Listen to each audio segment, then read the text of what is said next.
Refuser d'oublier d'où l'on vient, ce qui nous a fait, ceux qui nous ont bercés, ceux qui un jour étaient là pour nous quand on avait grand besoin d'eux, refuser tout simplement d'être amnésique, voici la raison qui définit et au mieux ce geste.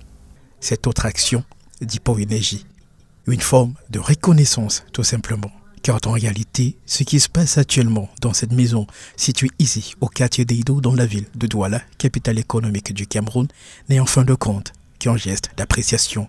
Maman Marie-Gisèle, qui d'ailleurs n'en croit pas ses yeux, ne l'avait du tout pas vu venir.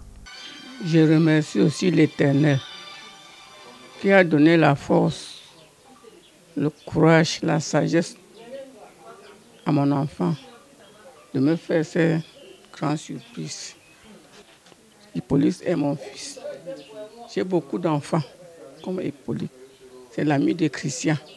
Eux, ils mangeaient ici ensemble. Ils dormaient même ici.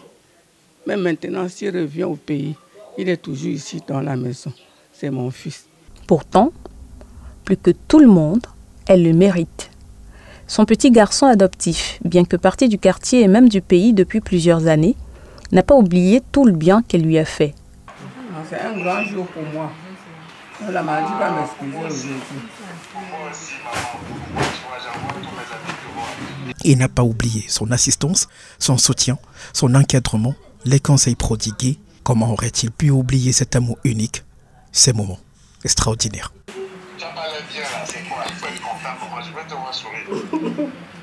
Je suis contente. Un retour du petit garçon d'hier qui a grandi, mais qui n'a rien oublié du passé. Un geste de plus d'hypoénergie qui enseigne, qui sensibilise, qui éduque. Dans ce monde d'oppression, on peut toujours trouver un petit espace pour cultiver l'amour, l'entraide et la tolérance. Par rapport à ce que vous apportez, déjà je vous dis un très grand merci par rapport à ça.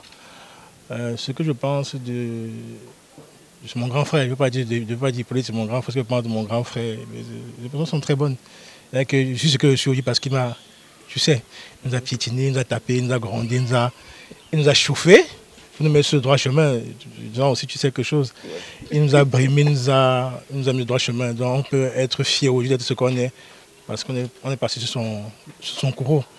Il nous a disciplinés. Et c'est un aîné à qui je donne beaucoup de respect, beaucoup de café. Et je pense que ceux qui suivent son chemin ne peuvent pas échouer. Hypoénergie ne l'a seulement pas compris, mais il le prêche et par des actes au quotidien. Par le biais de son association portée ici sur place au Cameroun par une équipe de volontaires hors pair, aux compétences diverses, Hypoénergie ne ménage aucun effort pour soutenir, aider et assister au quotidien. Je suis très très contente, très. Parce que de voir un petit frère dont on était ensemble, aujourd'hui je vois, il envoie une équipe vraiment venir. Il vient venir surtout pour la maman qui est aujourd'hui, nous tous on l'appelle grand-mère. Nous sommes très fiers, mais vraiment le Seigneur a fait, elle ne voit pas ce qu'on fait, mais elle entend quand même. Donc c'est une très grande joie pour moi. Pour ce bienfaiteur, le cœur dans la main, le bien que vous vouliez qu'on vous fasse, faites-le déjà pour les autres. Au bout de ça. Là, je manque le mot parce que là, il est, je sais pas, il est plus comme mon grand frère. Il est plus comme mon grand frère. L'amour est vraiment tellement si grand que je ne peux même pas exprimer. Je l'aime beaucoup et je souhaite qu'il continue dans la même lancée et que le Seigneur nous protège.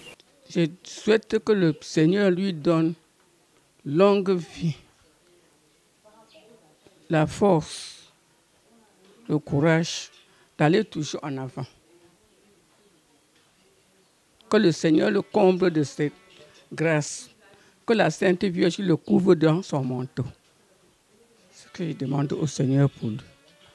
L'amour de Dieu est si merveilleux, l'amour de Dieu est si merveilleux, oh de Dieu est si merveilleux, oh que l'amour. Mettre un sourire sur chaque visage est presque aujourd'hui devenu une obsession pour Hypoénergie, une passion, un hobby, son cheval de bataille pratiquement.